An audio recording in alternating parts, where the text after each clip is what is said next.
Hey guys, I'm here at the shop today. Gonna go over the Corvette with you a little bit, kind of show you what I bought, some of the issues with it. And the overall plan is currently try to get it running, just so I know the engine's good, make sure the transmission's good, all that stuff's just so when I sell it, I can get a little bit more money for it, hopefully. So here, let me turn this around and kind of show you what I got. So here she is. 1964.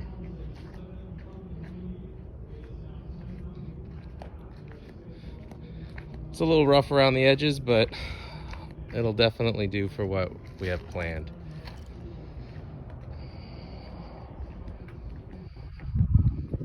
This is basically exactly how it arrived. It's kind of just been sitting in the back of the shop for almost a month now, I guess. Just waiting its turn, so.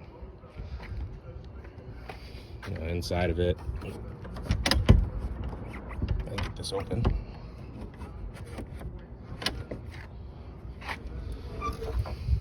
It's full of tons of parts, and the guy that we bought it from was planning on restoring it, so he started stripping down the body, and I guess decided he didn't want to deal with it. So now we get to play with it. Same thing under the hood. What I can tell, it's a 327. We'll do some verification on some of that, but it'll fire up and spit and cough, but I'd like to get it to the point where it runs a little bit better.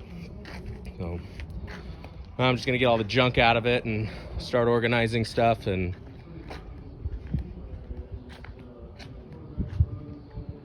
we'll go from there.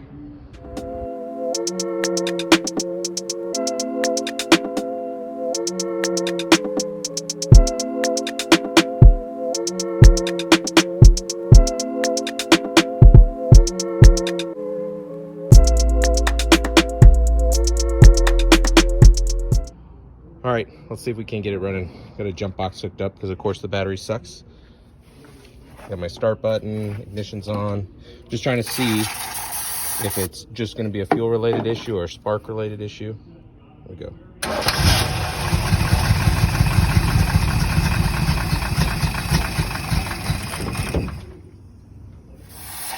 Pretty sure it has spark, it just won't start with the key.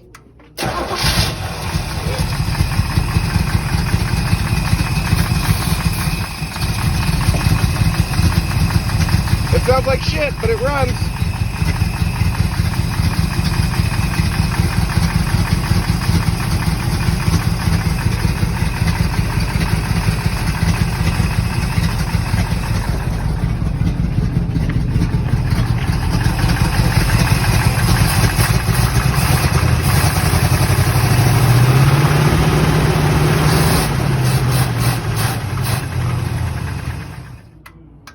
Yeah, she definitely needs some love.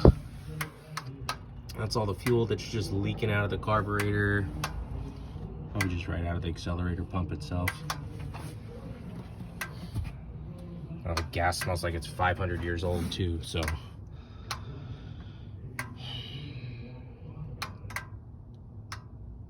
May have to pull this carb off, rebuild it,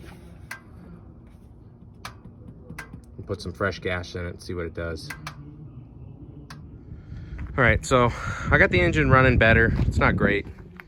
It does have compression though, that's good. So probably just needs an overall tune-up. Gas tank cleaned out, all the typical stuff for a car that's been sitting for 10 years. And I don't really feel like doing any of that, and we're not using any of this stuff. You know, it'll work good for whoever ends up with it. You know, they can rebuild it or just tinker with it and make it run.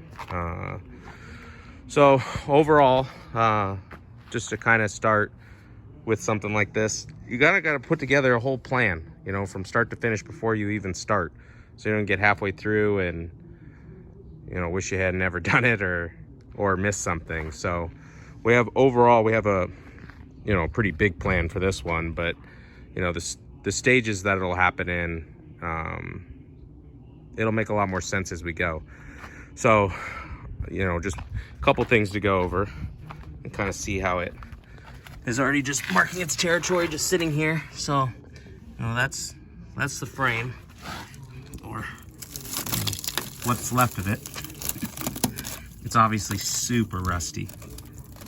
Some stuff's probably living in it, but it's not savable, doesn't make any sense to use in the first place. So the car's gonna get a Roadstershop fast track chassis with independent rear suspension, maybe a couple other little goodies. We haven't really decided yet for sure on some of those, but we're in line to get one, and they take a little bit of time for them to make, so we got some time there. A couple other things. They're just, I mean, with any of these older Corvettes, there's just, you know, some body damage, you know, where it was bumped into and beat up its whole life.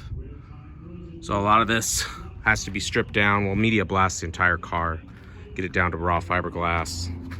You know, there is a little bit of rust in the bird cage. So these drip rails on both sides, which is this part right here, it's all metal. There's actually a metal structure under the roof that you have to be careful of on these cars. This one's in really good shape, actually. It's just the outer perimeter of it. So we'll get those replaced. And that'll pretty much be the majority of the rust repair, which there's not a lot of metal on these cars, but there is some, so something you have to be careful with. And then on this door, I don't know if you saw when I was walking around the first time, apparently somebody thought it'd be a great idea to cut a hole in the door to get in it instead of breaking a window. So it's not too big of a deal. I don't think the car's gonna end up with door handles, or definitely not those big old locks. So it'll be a little bit more fiberglass work to fix. But overall, it's actually in pretty good shape. The big thing with these cars are how the doors fit.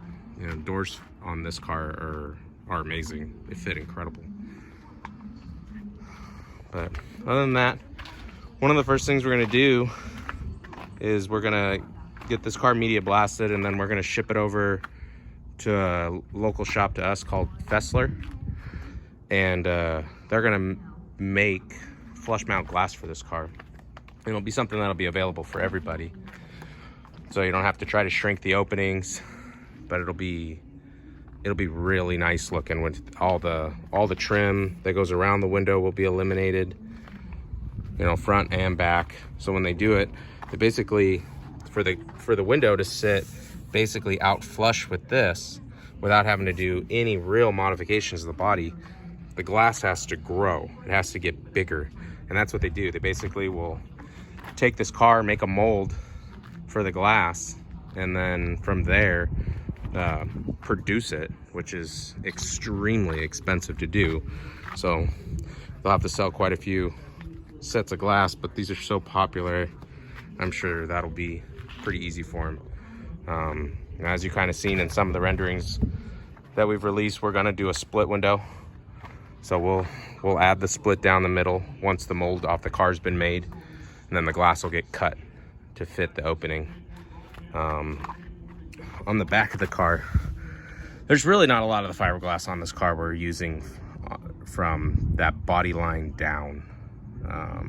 The whole back of the car is going to get cut up and remade. The quarters are going to get cut up and replaced actually with wide body panels from Corvette Dynamics. Let's see, the front end is going to be pretty interesting. Lots of wild fiberglass work, a lot of one-off stuff on this car. Not sure on the hood yet. Somebody grafted a Stinger style hood scoop to a 64 hood, and of course they cut a hole in the bottom, so we'll cut that hood scoop off and then figure out what we're going to do there. We may make a whole hood skin. I'm not 100% sure. Kind of have to get there on some of this first and see, but overall that's where we are right now. So I gotta get all this stuff put away, get it all photographed. We're gonna sell pretty much all of it. I don't know that we're gonna use any of this stuff. Something I've learned with the Corvettes is all of this stuff is valuable. These Corvette guys just hunt for the original stuff. It's hard to find. So when you resto mod one of these, a lot of the parts you take off are pretty valuable, so it'll help offset what we paid for the car. which will be nice. So we'll put it back into it in better places. That's it for today. So just kind of an introduction to the car. I got a lot of stuff on order right now. So once the parts start rolling in, it'll be a little easier to make some more progress on it when you get it stripped and blasted as well. So, and then next week, I'll show you what's hiding under there.